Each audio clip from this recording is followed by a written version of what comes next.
آزادوں سے نوازا جاتا ہے. تو میں آپ سے پوچھنا چاہتا ہوں کہ اگر یہ قرآن آج اس حالت میں نہیں ہے تو میرا آج اتنے دن کی محنت کرنے کے بعد پہلا سوال ہے کہ اس میں قصور کس کا ہے؟ جی ہیں قبلہ جی ہیں، ماشاء اللہ. اللہ نے تو بھیج دیا تھا، رسول نے تو بول دیا تھا، بات قرآن کی کروں گا اور پھر الکتاب میں آؤں. تو خدا نے تو بھیج دیا تھا. تو اب یہ اصل حالت میں کیوں نہیں ہے؟ کس نے جمع نہیں ہونے دیا؟ کیا رسول نے جمع نہیں کیا ہوگا؟ یقیناً جمع کیا ہوگا. کیا جس پہ آیتیں آتی رہیں اس کو نہیں پتا ہوگا؟ بالکل پتا ہوگا. تو پھر آئیے میں تاریخ سے پوچھتا ہوں، میں ہسٹری سے پوچھتا ہوں کہ تجمیع قرآن جمع کس دور میں ہوا تھا؟ جب میں نے تاریخ سے پوچھا کہ قرآن پہلی دفعہ جمع کس نے کیا تھا، تو اب میں جب تاریخ کہہ رہا ہوں تو اس کا مطلب شیعہ تاریخ نہیں، اس کا مطلب شیعہ ہسٹری نہیں، اس کا مطلب ہے مسلمانوں کی وہ تمام ہسٹری جو مسلمانوں کی عربی کتابوں سے لے کے آج آپ کے ویکیپیڈیا کی معلومات تک جو معلومات آپ کو آسانی سے مل سکیں گی، میں وہ معلومات آپ تک، وہ انفارمیشنز آپ تک شیئر کر رہا ہوں. قرآن جمع کب ہوا؟ وہ کدی دوسری خلافت کا دور تھا.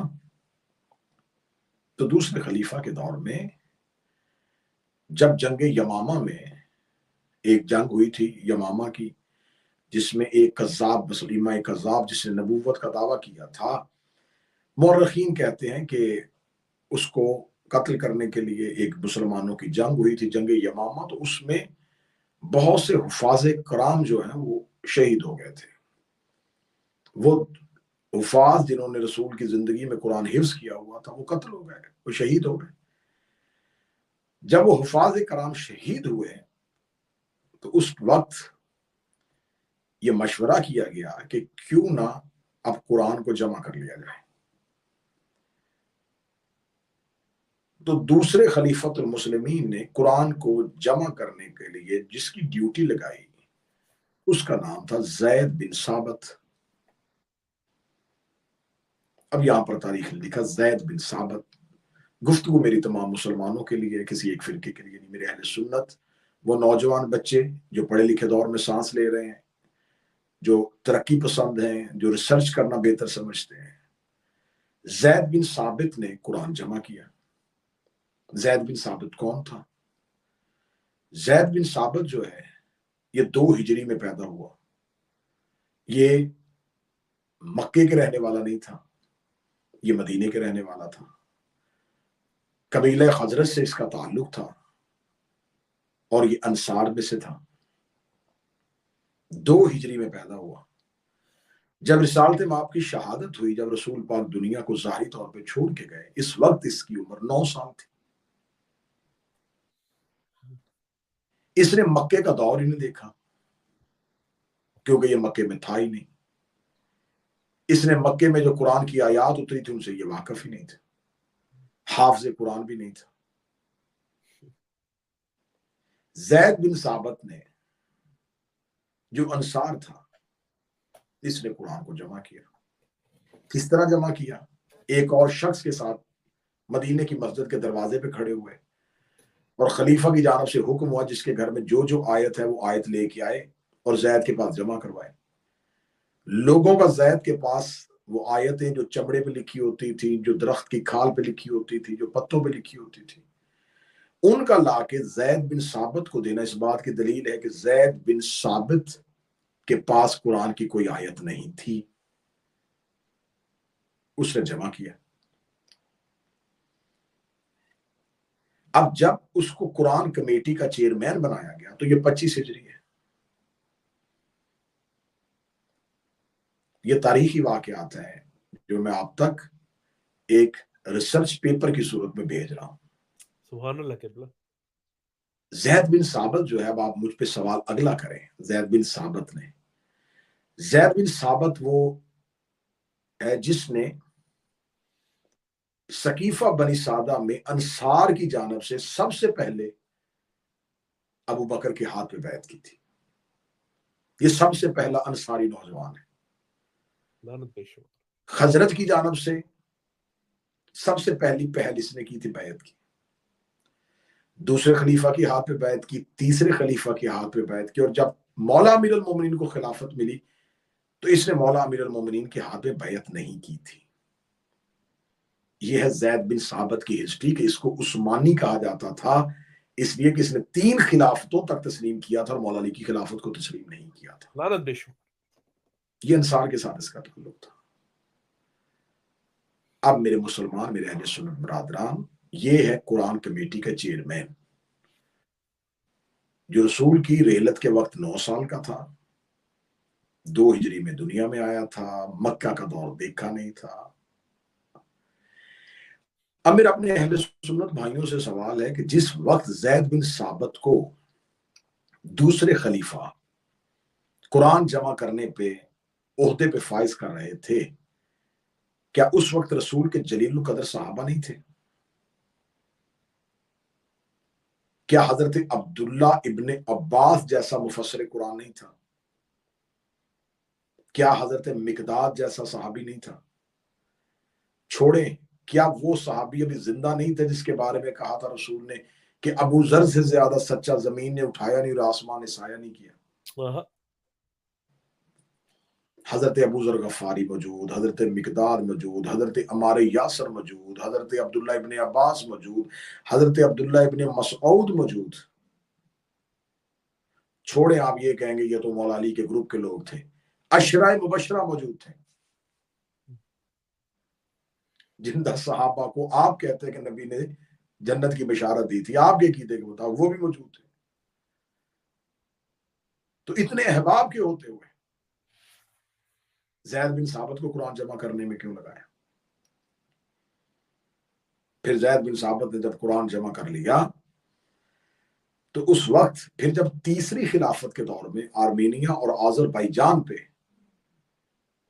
جنگ ہوئی اور مسلمانوں نے حملے کیے اور وہاں سے لوگ مسلمان ہو کے آئے، تو رسالت مآب کے دور میں صرف مدینے کے لوگ مسلمان نہیں تھے، دور دراز کے لوگ جو مسلمان ہو چکے تھے وہ نبی سے آیتیں لکھ کے چلے گئے تھے. جب آذربائیجان تک اسلام پہنچا اور کثیر تعداد جو ہے وہ اسلام کے لشکر میں داخل ہوئی، تو اس وقت لشکر اسلام میں وہ لوگ جو رسول کی زندگی میں مسلمان ہوئے تھے اور پھر چلے گئے تھے، رسول کے پاس آئے تھے، چند آیتیں سنی تھی اور پھر اپنے اپنے یمن، مصر اور افریقہ اور ادھر چلے گئے تھے. جب وہ اکٹھے ہوئے تو انہوں نے کہا جی میرے پاس تو یہ آیت ہے، میرے پاس یہ آیت ہے، میرے پاس یہ آیت ہے، میرے پاس یہ آیت ہے. اب جو آیتیں وہ صحاب لے کے آ رہے تھے جو دور دراز کے علاقوں سے آئے تھے، وہ مدینے کے لوگوں کے پاس نہیں تھی. تو اب یہاں پر اہل سنت کی تاریخ یہ کہتی ہے کہ تیسرے خلیفہ نے مناسب سمجھا کہ قرآن دوبارہ جمع کیا جائے، کیونکہ بہت سی نئی آیات جو تھی وہ لوگ لے کے آ گئے تھے. اب میرا برادران اہل سنت سے سوال ہے، ہم شیعہ کافر سے، ہم شیعہ گناہگار سے، ہم شیعوں کو آپ بالکل برا سمجھیں، لیکن آپ اپنی ہسٹری پڑھ کے بتائیں کہ جب تیسرے خلیفہ کے دور میں انہوں نے کہا کہ قرآن کی بہت سی آیات رہ گئی، ان کو دوبارہ جمع کیا جائے، تو اگر قرآن تیسرے خلیفہ کے دور میں دوبارہ جمع ہوا تو پہلے 2 خلفاء کے دور میں جو قرآن تھا وہ نامکمل تھا. تو اب بتائیں کہ ان 2 خلفاء کا دور کیا تھا؟ اس دور میں جو احکامات ہوئے، اس دور میں جو اسلام نافذ ہو رہا تھا، وہ پھر کیا تھا؟ پھر آپ نے لکھا کہ تیسرے خلیفہ نے پھر دوبارہ قرآن جمع کروایا. جب پھر دوبارہ قرآن جمع کیا تو انہوں نے پھر ایک کمیٹی بنائی اور اس کمیٹی کا سربراہ پھر زید بن ثابت کو بنایا اور 3 لوگ اس کے ساتھ اور شامل کر دیے. یہ جو میں ہسٹری پڑھ رہا ہوں میں پھر بار بار ریپیٹ کر رہا ہوں کیونکہ یہ مجلس ہمارے اس چینل سے جب نشر ہوتی ہے تو اس کے بعد مجھے اکثر دیکھنے کو ملتا ہے کہ بہت سارے لوگ بہت سارے چینلز میں ان کو اپنی اپنی ٹائٹلز کے ساتھ اپلوڈ کرتے ہیں. تو ہمیں کوئی اس سے کسی قسم کا کوئی گلا نہیں ہے، آپ جتنا چاہیں اس کو نشر کر سکتے ہیں، لیکن میں ایک گزارش کروں گا کہ کیونکہ یہ ریسرچ ہے، یہ تحقیق ہے، تو آپ اگر اس گفتگو کو اپنے کسی بھی چینل پہ اپلوڈ کریں گے تو آپ اس کا ٹائٹل اور تھم لے لیجئے گا کہ قاتل قرآن کون ہے. جی قبلہ جی، کیونکہ محرم ہے، قاتلان حسین سے پہلے قاتلان قرآن کو پکڑو. تو پھر میں اگلا لفظ کہوں گا عزاداروں کے لیے، قاتلان قرآن ہی تو قاتلان حسین تھے۔ جی قبلہ جی، لعنت بے شمار رام ساتھوں۔ تو اب تیسرے خلیفہ کے دور میں پھر ایک کمیٹی بنی، زید بن ثابت کے ساتھ پھر 3 لوگوں کو بٹھا دیا۔ جو 3 لوگوں کو بٹھایا وہ کون تھے؟ سعید بن عاص، اس کو ساتھ بٹھایا گیا۔ پھر ایک دوسرا شخص ابن حشام، اس کو اس کمیٹی میں بٹھایا گیا۔ ابھی جو سعید بن عاص تھا، یہ سعید بن عاص کون تھا؟ یہ بنو امیہ کے ساتھ اس کا تعلق تھا۔ سعید بن عاص اموی تھا، بنو امیہ کے ساتھ اس کا تعلق تھا۔ عمر بن عاص کا یہ بھائی تھا، لعنت بے شمار۔ باپ اس کا عاص تھا۔ اہل بیت علیہ السلام سے بغض تھا، اور اس کا باپ جنگ بدر میں علی نے مارا تھا۔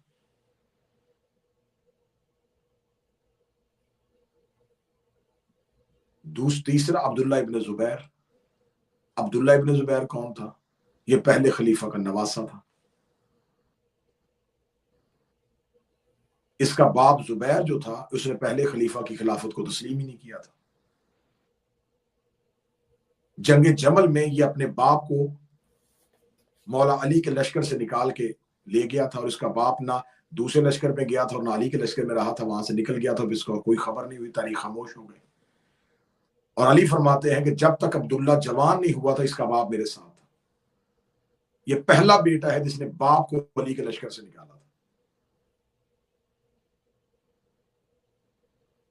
اگلی بات سن لیجیے، یہ کون تھا عبداللہ ابن زبیر؟ عبداللہ ابن زبیر وہ تھا جس نے مقام حواب میں جا کے جب علی کے مخالف زوجہ پیغمبر کا اونٹ، وہاں سے اونٹنی گزری تھی تو حواب کے کتے بھونکے تھے، تو انہوں نے اپنے اونٹ پہ بیٹھ کے کہا تھا کہ یہ وہ جگہ ہے۔ کون سی جگہ یہ؟ کیونکہ مجھے رسول نے کہا تھا کہ میری بیویوں میں سے ایک بیوی ہوگی جس کو مقام حواب کے کتے بھونکیں گے۔ تو عبداللہ ابن زبیر نے جھوٹی قسم دے کے کہا تھا کہ یہ مقام حواب نہیں ہے۔ لعنت بے شمار۔ جس نے اسلام کی پہلی جھوٹی قسم کھائی تھی، مسلمانوں نے اس شخص سے قرآن لیا ہے۔ لعنت بے شمار۔ تو اب تیسرا ابن حشام۔ ابن حشام کون تھا؟ آل محمد علیہ السلام سے بغض رکھنے والے۔ اس کی مکمل ہسٹری میں پڑھوں گا تو ایک ایک بندے پہ 30-30 منٹ چاہیے مجھے۔ تو جن 4 لوگوں نے قرآن جمع کیا تھا تیسری خلافت کے دور میں، ان 4 لوگوں میں جو ایک چیز مشترک پائی جاتی تھی وہ بغض علی تھا۔ دشمنان اہل بیت پر لعنت بے شمار۔ تو آپ مجھے بتائیں کہ جن کے اندر بغض علی آپس میں مشترکات میں ہو، تو اس قرآن کی آیت کو قرآن میں آنے دیں گے جس میں فضیلت علی ہوگی، جس میں فضائل علی ہوگا؟ یہ بہت سینسٹیو موضوع ہے، بہت حساس موضوع ہے۔ تو انشاءاللہ کل والی مجلس میں آپ کے سامنے یہ پڑھیں گے کہ تحریف قرآن کب، کہاں، کن لفظوں کے ساتھ ہوئی تھی، قرآن کی کن آیتوں کو تبدیل کیا گیا تھا، کس آیت میں کہاں کہاں تذکرہ موجود تھا اور اسے تبدیل کیا گیا، اور پھر اس سے اگلی مجلس میں ہم بتائیں گے کہ اگر قرآن یہ تھا تو پھر الکتاب کو کیسے محفوظ کیا گیا تھا، اور وہ الکتاب اب کہاں ہے۔ اور انشاءاللہ پھر ہم اپنے موضوع کو نبھائیں گے۔ مجھے تو ہے حکم اذاں لا الہ الا اللہ۔ سبحان اللہ۔ ہمارا کام ہے ذہنوں پہ، شعور کے دروازوں پہ دستک دینا۔ بے شک۔ اندر سے آپ کنڈی کھولیں یا نہ کھولیں، آپ اپنا دروازہ ان لاک کریں یا نہ ان لاک کریں، ہمارا کام ہے آپ کے دروازے پہ، آپ کے شعور پہ آ کے دستک دے دینا کہ حق یہ ہے۔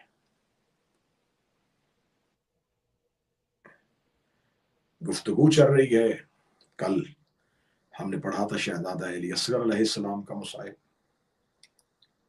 تو شاہ صاحب کوئی مخصوص مصائب ہے یا ہم موضوع کو ترتیب کے ساتھ چلا سکتے ہیں؟ بسم اللہ، ترتیب کے ساتھ بسم اللہ۔